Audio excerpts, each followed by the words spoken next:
Hello my dear friends. Good morning, good afternoon, good evening.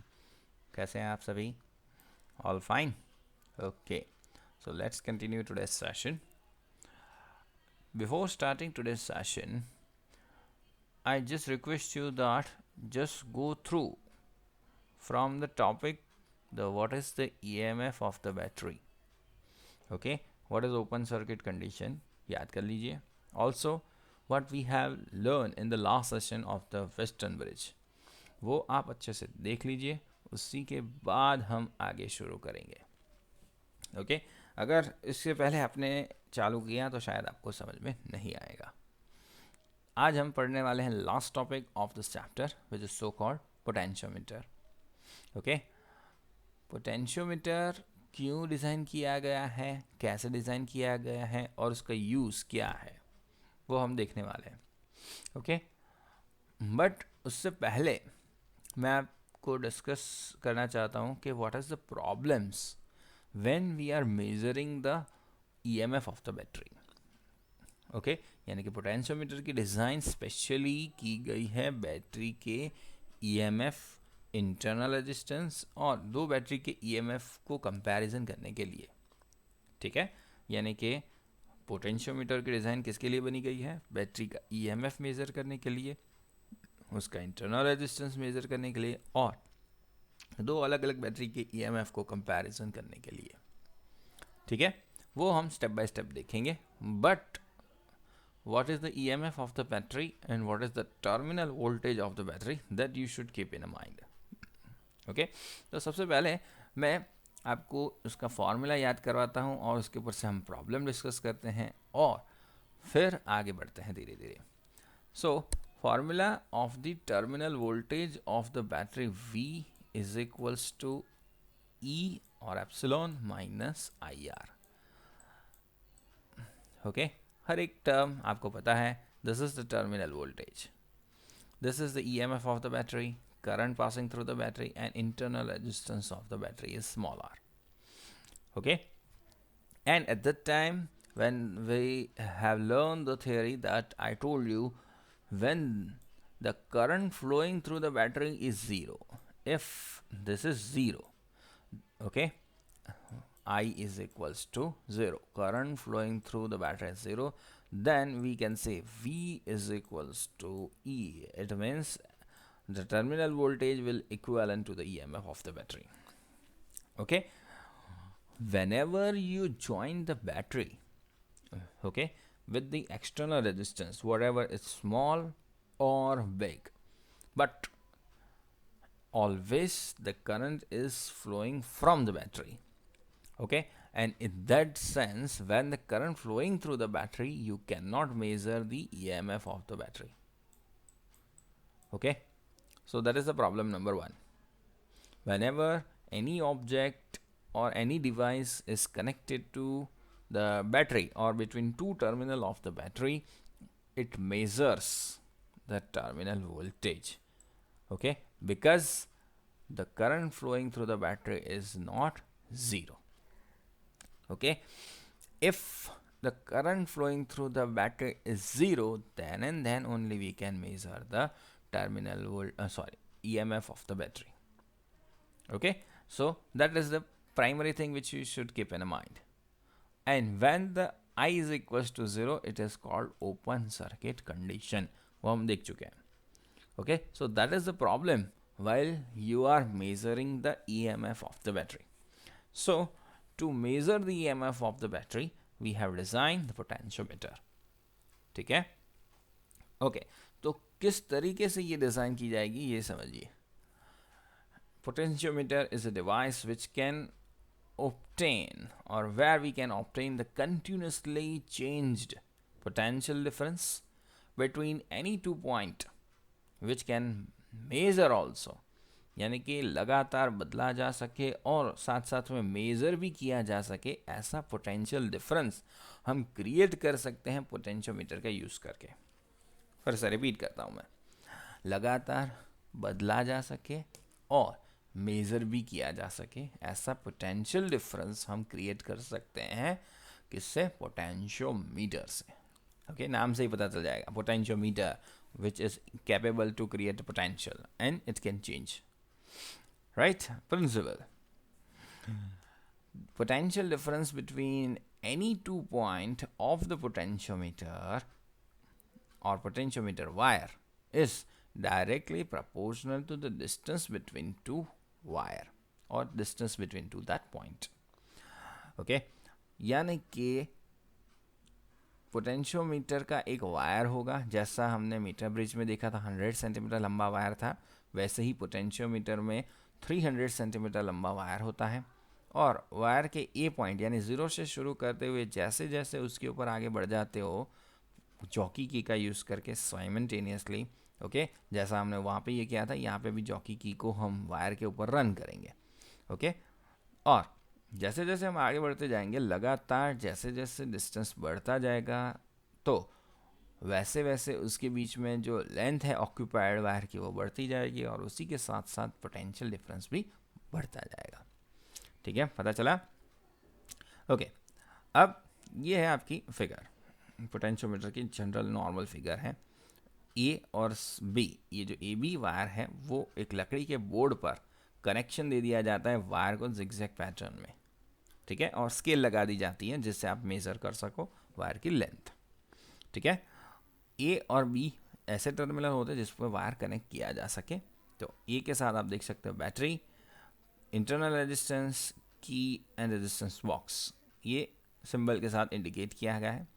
Keep in mind, यहाँ पे ध्यान दीजिए, ये सर्किट के अंदर लगाया नहीं जाता, ये बैटरी के अंदर का रेजिस्टेंस है, बट शो किया है जिससे हमें पता चले कि ये भी सीरीज़ में है. बराबर, बैटरी का इंटरनल रेजिस्टेंस बैटरी के अंदर होता है, बराबर, बट ये पैटर्न है, रेजिस्टेंस बिना बॉक्स के इंडिकेट किया जाता है. ओके, जब भी सर्किट के अंदर आपको ये सिंबल है जो ये रेजिस्टेंस का है normal, okay, external resistance, but इसके ऊपर मैं बॉक्स बना दूँ अगर इस तरीके से, तो अब वो रेजिस्टेंस नहीं रहता, वो कैपिटल आर नहीं रहता, वो स्मॉल आर बन जाता है. इंटरनल रेजिस्टेंस उसका नाम है. ओके, और वो बैटरी के आसपास ही दर्शाया जाता है. ठीक है, clear. Okay, so that is internal resistance. Capital R क्या है? कैपिटल आर रेजिस्टेंस बॉक्स है या रियोस्टेट हो सकता है. ओके, सो ये सिंबल की का है, ये रेजिस्टेंस बॉक्स जिसमें से मनचाह रेजिस्टेंस आप सर्किट के अंदर ज्वाइन कर सकते हो. ठीक है, चलिए अब as shown in the figure the battery of the EMF epsilon, ये ईएमएफ का सिंबल है, आपको पता है. Internal resistance small R and resistance box R, this is resistance box, that is and the wire A B, ये wire जो A B है जिसका क्रॉस सेक्शनल एरिया कैसा है, यूनिफॉर्म है, सारे का सारा कनेक्शन सीरीज में है, यहाँ पे दिखाया गया है. क्लियर. ओके, अब resistance R is always not needed, जरूरी नहीं हर बार लगाया जाए. Most important thing, resistance of wire A B is L rho. A से बी तक की लेंथ कितनी है? Capital L. कितनी है? Capital L. उसकी resistivity per unit length that is rho, यानी टोटल रेजिस्टेंस मैंने यहाँ पे इंडिकेट किया है एल रो. रेजिस्टेंस का formula R is equals to rho L upon A. Cross sectional area uniform है तो दो ए कोई भी जैसे लेंथ बदल दी जाएगी वहाँ पे एरिया का रोल यहाँ पे नहीं लिया है, यूनिफॉर्म लिया है. ओके, और दूसरा यूनिट लिया है तो यहाँ पे ए इंडिकेट नहीं किया गया है. Right. Okay, value of the resistance obtained by the resistance box R, यानी कि जैसे जैसे हम यहाँ से रेजिस्टेंस रिमूव करते जाएंगे एंड अकॉर्डिंगली यहाँ पे लेंथ मेजर की जाती है. ठीक है, पता चला? पक्का? ओके. ओके, चलिए आगे शुरू करते हैं. तो जैसा कि हमने देख लिया है कि ए बी जो लेंथ है, total length of the potentiometer wire, उसका रेजिस्टेंस कितना है? एल रो जितना है. ओके, अब टोटल रेजिस्टेंस फाइंड करना है मुझे.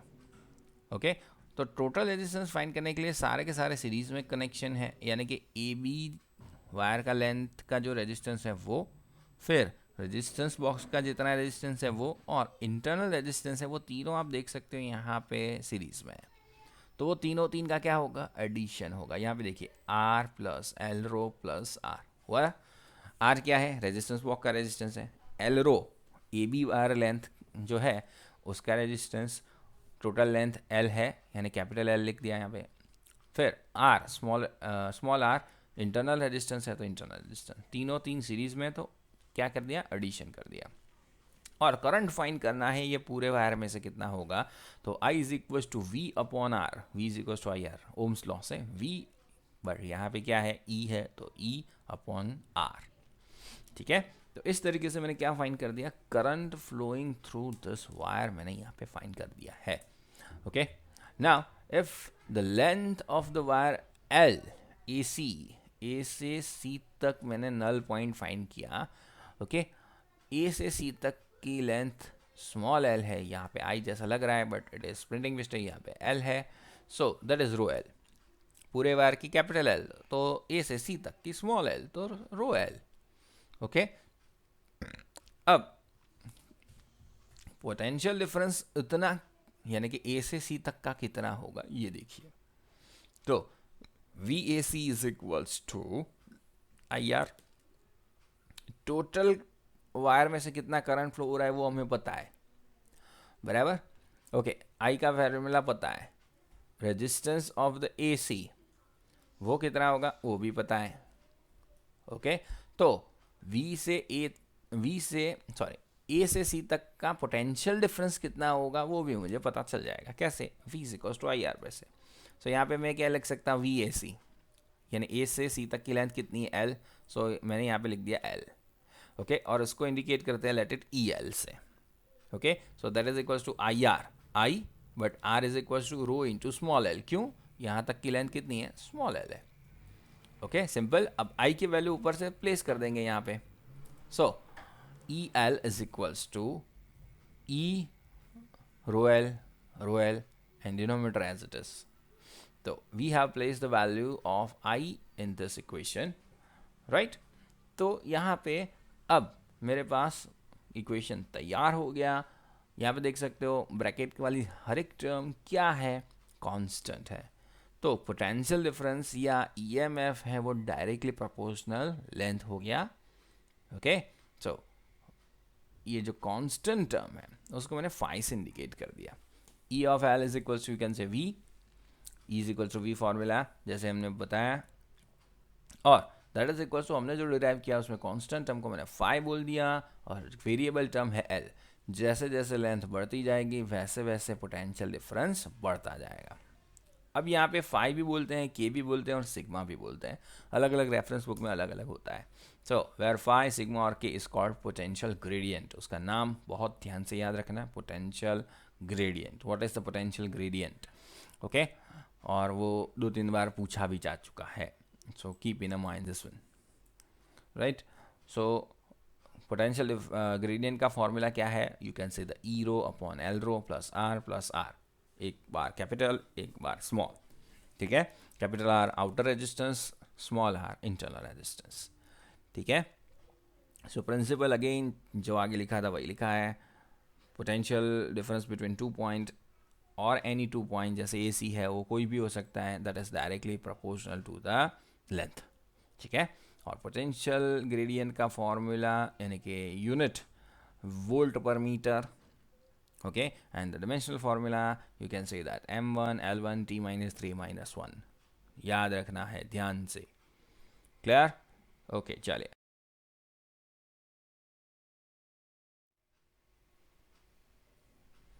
अब इसका यूज शुरू करते हैं। हमने फॉर्मूला पार्शियल तैयार कर दिया, ठीक है, पोटेंशियोमीटर का, उसकी डिज़ाइन बना दी। अब उसका पहला use, how you can compare the EMF of the battery और how we can find out the EMF of the battery. उसके लिए आपको 2 बैटरी चाहिए, कंपैरिजन करने के लिए 2 तो चाहिए ही, ओके। और अगर ईएमएफ मेज़र करना है तो उसमें से एक बैटरी का ईएमएफ आपके पास नोन होना चाहिए, ओके। जैसे एक का ईएमएफ 3 वोल्ट है वो आपको पता है, और उसका यूज़ करके आप दूसरी बैटरी कोई 4 वोल्ट या 5 वोल्ट वाली आप बैटरी ईएमएफ उसका मेज़र कर सकते हो। ओके, जैसा कि हमने वेस्टर्न ब्रिज में देखा था कि अगर 4 अननोन एक दूसरे के साथ जुड़े हुए हैं, कोई पर्टिकुलर फार्मूला जैसे R1/R2 = R3/R4, उसमें से 3 की वैल्यू मुझे पता है, तो चौथा जो अननोन है उसकी वैल्यू मैं फाइंड कर सकता हूँ। Okay, that same fundamental we are using over here also, but उसके पहले वो कंडीशन क्रिएट करनी आनी चाहिए। जैसा बैलेंसिंग कंडीशन था वेस्टर्न ब्रिज का, when the balancing condition is established, then current flowing through the galvanometer is 0. That same condition over here, when the current flowing through the battery or the galvanometer is 0, it is called balancing condition. Okay, और वहाँ पे हम length measure करेंगे। चले शुरू करते हैं। सबसे पहले ये हमारी सर्किट है, ए से सी पोटेंशियोमीटर का वायर है, ठीक है। ए के साथ हमने 3 टर्मिनल को कनेक्ट किया है, देख सकते हो आप, दोनों बैटरी के पॉजिटिव और एक्सटर्नल बैटरी का पॉजिटिव, तीनों ए के साथ जुड़े हुए हैं। दोनों बैटरी का नेगेटिव टर्मिनल 2 वे की, ये 2 वे की है हमारी। ओके, आपने सिंगल की देखी होगी शायद लैब के अंदर, नहीं देखी है तो भी कोई बात नहीं, जब लैब में जाओगे तो देख लोगे। अब 2 वे की वहाँ पे इस तरीके से होती है, बट बॉक्स नहीं होता है जनरल, वो कुछ अलग है, और यहाँ पे पिक्चर में थोड़ा सा अलग है। 2 वे की आपको पता है, बताई जाएगी। और 2 वे की के साथ हम दोनों बैटरी के नेगेटिव टर्मिनल को बारी बारी कनेक्ट कर सकते हैं, या साइमल्टेनियसली रिवर्सिबल की के साथ कनेक्ट कर सकते हैं। 2 की यहाँ पे इंट्रोड्यूस होनी है आपके साथ, 2 वे की, ओके, और रिवर्सिबल की। रिवर्सिबल की से हम दोनों बैटरी के पॉजिटिव पॉजिटिव पॉजिटिव नेगेटिव यानी क्रॉस कनेक्शन भी कर सकते हैं। वहाँ पे 4 एंड होते हैं, 2 वे की में 3 एंड होते हैं। ओके, अब आगे बढ़ते हैं। 2 वे की का कनेक्शन का गैल्वेनोमीटर के साथ, और गैल्वेनोमीटर का कनेक्शन कहाँ होता है, जॉकी की के साथ होता है, ठीक है। यहाँ पे देखिए बैटरी, और ये है आपका रियोस्टेट, वेरिएबल रेजिस्टेंस और की, सी टर्मिनल के साथ कनेक्ट होके सर्किट पूरी होती है। तो इसी चीज़ को हम पहले लिख देते हैं और फिर आगे बढ़ते हैं। So as shown in the figure, the battery of the EMF E and the internal resistance R and the external resistance R, switch K1 is connected between A and B, A और B के बीच में connect किया गया है। और to compare the EMF E1 and E2, positive terminal of the battery or the cell you connected with the A, जैसा कि मैंने बताया A के साथ दोनों के positive terminal connected है, and point 1 and 2 of the 3-way switch is connected with the jockey key, यहाँ पे देख सकते हो, and jockey key can move on the wire, जो मैंने आपको समझा दिया है। अब कनेक्शन स्टार्ट करते हैं, यानी कि first you are going to connect the 1 and 3। क्या कनेक्ट करोगे, 1 and 3, जिससे कौन कनेक्शन में आएगा, फर्स्ट सेल, पहली बैटरी, ओके। और करेंगे क्या काम, we run the jockey key on this wire step by step and establish the connection where the galvanometer shows the zero deflection। ये ज़ीरो, उसका मतलब यहाँ पे जो कुछ जुड़ा हुआ है उसमें से करंट फ्लो नहीं हो रहा है। हमारी कंडीशन याद कीजिए, when the current is not flowing through the battery then we can measure the EMF, okay, so that is the established over here। तो पहली 1 और 3 को कनेक्ट करके, 1 और 3 को कनेक्ट करके इसका EMF हमने मेज़र कर लिया है, okay, that is length L1। अब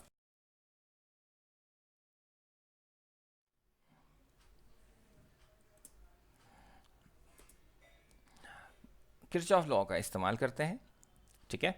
अब जैसे कि positive to negative current flow इस डायरेक्शन में हो रहा है, ठीक है, और हम जो मूव कर रहे हैं, देखिए N1, ए से हम कहाँ जा रहे हैं, N1, इस तरीके से जा रहे हैं, ठीक है, ओके। तो किरचॉफ लॉ का इस्तेमाल करते हैं और लिखते हैं, सो देयरफॉर अब फाई L1 यानी कि resistance of the wire A से N1 तक की लेंथ, ठीक है, that is phi L1 plus galvanometer का करंट 0, फिर यहाँ पे माइनस E1, ई तक आ गए, दैट इज इक्वल्स टू 0। सबको हमने इधर ही लिख दिया है, ठीक है, okay, so therefore phi L1 is equal to E1 सामने भेज दिया, इक्वेशन नंबर 1 हो गया हमारा तैयार। ठीक, चलिए फिर now the connect point 2 and 3, ये 1 और 3 कनेक्शन में आ चुके हैं। अब किसकी बारी, 2 और 3 की। सो 2 और 3 कनेक्ट हो गया, तो अब दूसरा सेल कनेक्शन में आ गया। फिर से हम क्या काम करेंगे, फिर से नल पॉइंट फाइंड करेंगे। लेट इट N2 यानी कि कोई और लेंथ पे मिलता है, ओके और वहाँ तक की लेंथ हमने बोल दिया L2, जैसे N1 तक की L1, N2 तक की L2, ओके और same to same Kirchhoff law apply करेंगे तो हमें दूसरा इक्वेशन मिल जाएगा। लूप भी आपको पता है अब। So phi L2 minus E2 is equal to 0, so phi L2 is equal to E2, simple ratio ले लेंगे दोनों का, तो हमारे पास इक्वेशन तैयार हो जाएगा E1 upon E2 is equals to L1 by L2, okay. अब L1 मेजर्ड है, L2 मेजर्ड है, E1 और E2 में से एक की वैल्यू पता है अगर आपको, तो आप अननोन फाइंड कर सकते हो, ठीक है। और सीधा सीधा यहाँ से रेशियो दोनों नहीं पता है मान लो, तो इसका आंसर अगर 1 पॉइंट अबोव आता है, इसका आंसर 1 पॉइंट अबोव आता है, तो ऊपर वाली बैटरी का EMF ज़्यादा है कंपैरिजन टू सेकेंड, और 0 पॉइंट समथिंग आता है यानी कि 1 से कम आता है, तो ऊपर वाली का यानी E1 बैटरी का EMF E2 से कम है, कंपैरिजन दे सकते हो आप, ठीक है। Okay, so when the EMF of the one cell is given, you can measure the value L1 and L2, and by using this equation you can obtain the EMF of the battery. Clear? तो इस तरीके से हम EMF major कर सकते हैं।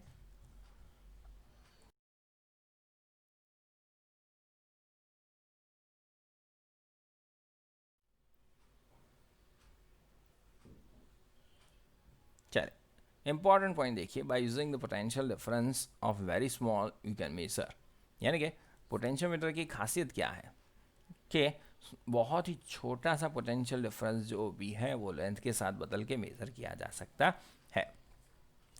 अब दूसरा मेथड भी है इसका कि what is the opposing condition and helping condition. मैंने आपको एक बार बताया था लास्ट लेक्चर में, अगर याद है तो याद कीजिए क्या था। हेल्पिंग कंडीशन और अपोजिंग कंडीशन किसे कहते हैं, सही है।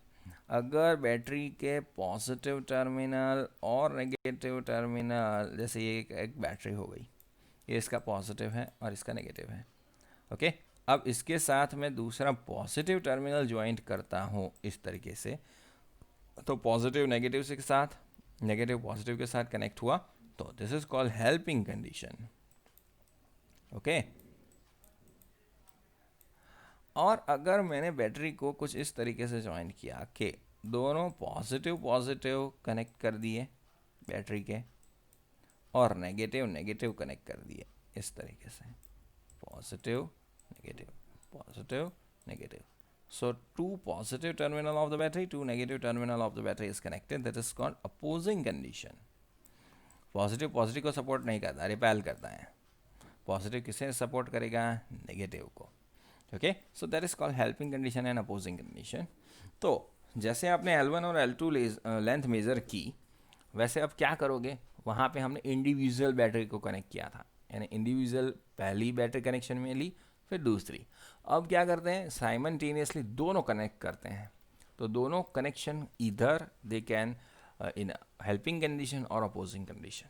तो first we connect in helping condition और same to same zero length measure करते हैं, ओके और फिर अपोजिंग कंडीशन में उसको कनेक्ट करते हैं और same to same zero length, यानी कि length for the zero reading, zero current measure करते हैं, और उसको इक्वेशन से कैसे रिलेट करते हैं, L3 प्लस L4, ठीक है। यानी कि E1 upon E2 is equals to L3 plus L4, L3 minus L4, helping condition opposing condition, और यहाँ से भी आपकी कंपैरिजन EMF की हो जाएगी, ओके। अब नेक्स्ट क्वेश्चन जो है हमारा, वो आपका इंटरनल रेजिस्टेंस मेजर करना है, तो कैसे किया जा सकता है वो देखते हैं, ओके। एक यूज़ हम देख चुके हैं, कौन से वाला, हमने कंपैरिजन कर दी, ओके EMF की, या फिर EMF मेजर कर लिया बैटरी का। अब EMF के बाद बारी आती है इंटरनल रेजिस्टेंस की, अगर आपको बैटरी का इंटरनल रेजिस्टेंस मेजर करना है तो भी इसी मेथड से आप कर सकते हो, ठीक है। कैसे देखते हैं, सर्किट पहले बना देते हैं। चलिए, क्या अलग है देख लीजिए। पोटेंशियोमीटर का वायर एज इट इज, ए से बैटरी, बैटरी से की से रियोस्टेट, ठीक है। बट यहाँ पे 2 की है तो K1 और K2 2 नाम दे दिए मैंने, ठीक है। अब एक के साथ K2 रेजिस्टेंस बॉक्स और बैटरी जिसका इंटरनल रेजिस्टेंस मेजर करना है वो पैरेलल कनेक्शन में है, ठीक है। देखिए यहाँ पे K2 रेजिस्टेंस बॉक्स दोनों बैटरी के साथ कौन से कनेक्शन में है, पैरेलल कनेक्शन में है। एंड अब ये गैल्वेनोमीटर के साथ और जॉकी की के साथ सीरीज में कनेक्टेड है। पहले डिजाइन लिख देते हैं। As shown in the figure, the between point A and C, A और सी के बीच में positive terminal of the battery, variable resistance and key K1, ये K1 है, बैटरी रेजिस्टेंस और K1, okay, that are connected, ठीक है। The cell whose internal resistance should be measured, यानी कि बैटरी जिसका इंटरनल रेजिस्टेंस मेजर किया जाना है K2 और रेजिस्टेंस बॉक्स के साथ पैरेलल कनेक्शन में है, okay. The positive of the battery connected with the A, positive terminal of the battery is connected to the A, negative terminal of the battery is connected to the galvanometer, आप देख सकते हो galvanometer के साथ connected है, and it is connected to jockey key that will move on the,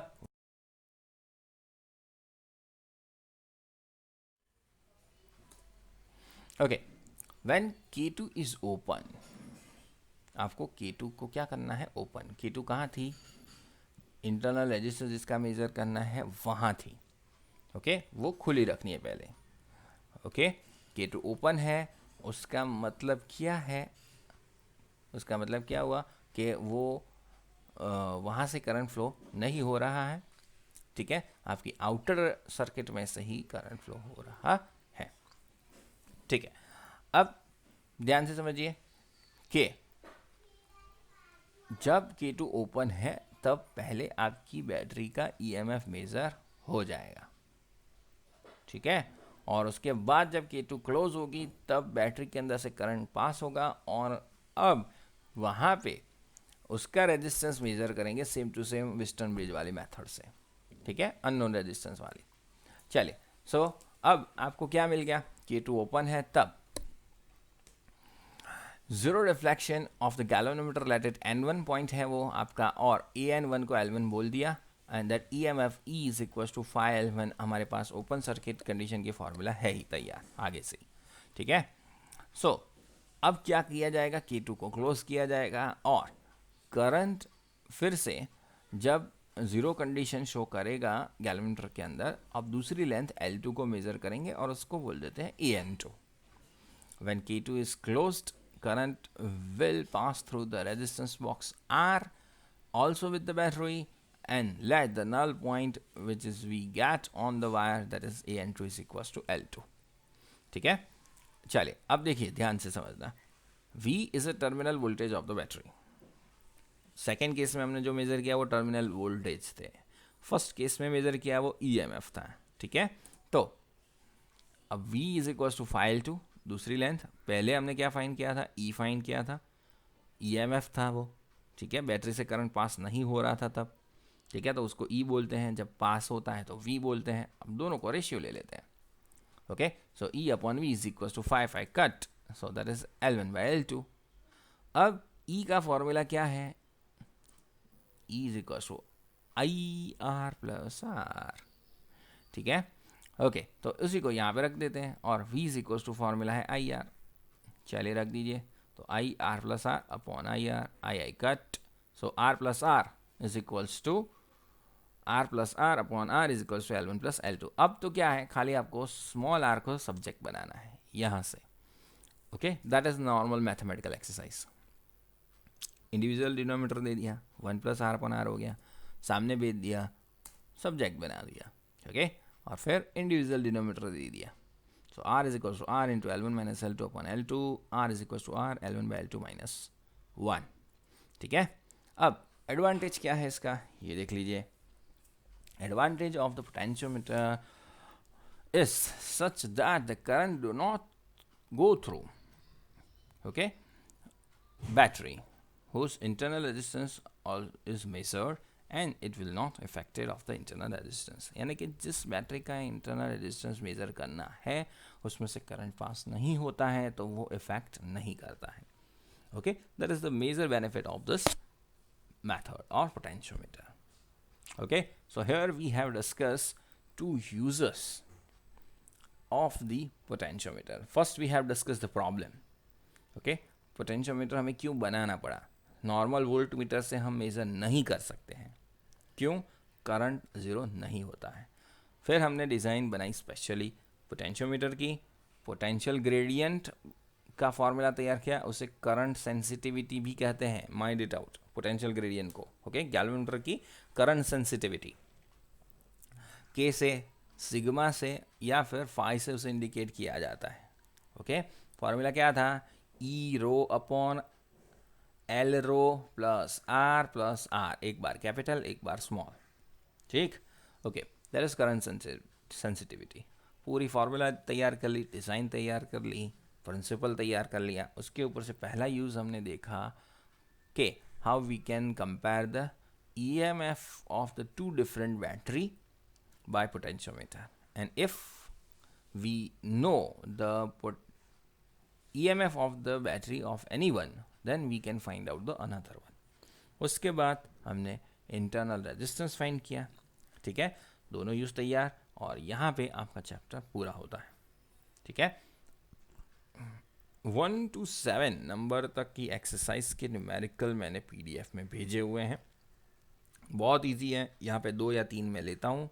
okay, बाकी आप खुद कर सकते हो. बहुत ही नॉर्मल फार्मूलाज का यूज़ करके बनाया गया है. All are MCQ based.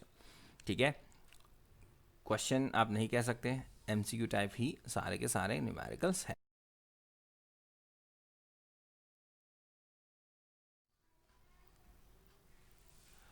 चलिए, तो सबसे पहले यहाँ पे शुरू करते हैं कि एक बैटरी है जिसका इंटरनल रेजिस्टेंस दिया गया है 3 ओम, वोल्टेज है 10 वोल्ट. ओके, और करंट जो फ्लो हो रहा है सर्किट में से वो क्या है? 0.5 एम्पियर है. आपको एक्सटर्नल रेजिस्टेंस फाइंड करना पूछा गया है यहाँ पे. ओके, तो आपको अगर फॉर्मूला आता है तो बहुत ही आसान है. क्लियर? चलिए, सबसे पहले सर्किट बना दी. बैटरी, उसका इंटरनल रेजिस्टेंस, आउटर रेजिस्टेंस और करंट दिखा दिया. ठीक है, अब फॉर्मूला कैसे बनाएंगे देखिए. I is equal to V upon R plus R. कैसे? ये देखिए, ये आर इंटरनल रेजिस्टेंस वाला बैटरी का और आउटर रेजिस्टेंस दोनों केस में कनेक्टेड है सीरीज में, तो आर प्लस आर. और ओम्स लॉ से I is equal to V upon R. Okay, so we हमें दिया गया यानी कि एप्सिलॉन यहाँ पे internal EMF of the battery. Value place कर दिए, सिंपल है. आर प्लस आर इधर गया, नीचे आई आ गया. सारी वैल्यू नोन है अब तो. Put the value, get the answer. 17 ओम आ गया आंसर.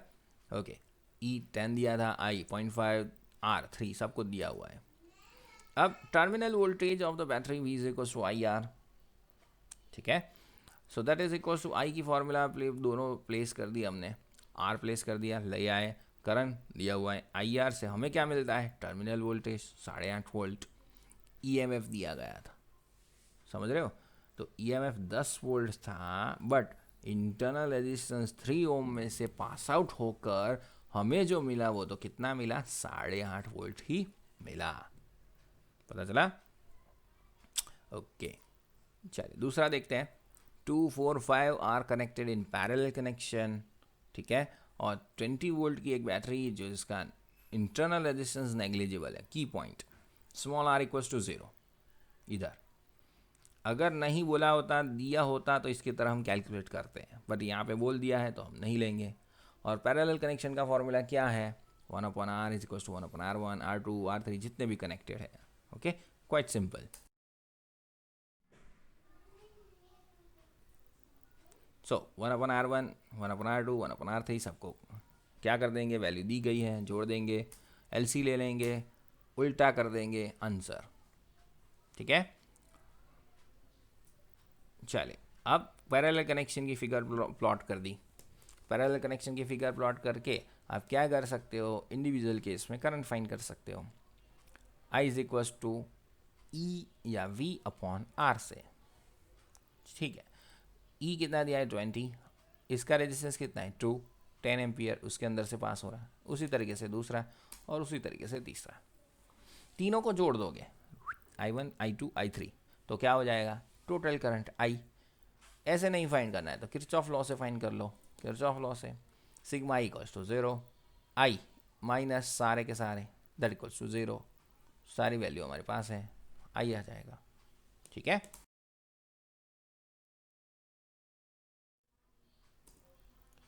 ओके अब सीरीज कनेक्शन का उससे भी इजी, सीरीज में तो सीधा एडिशन होता है तो टोटल रेजिस्टेंस तो ऐसे ही पता चल जाएगा 6 ओम, ठीक है।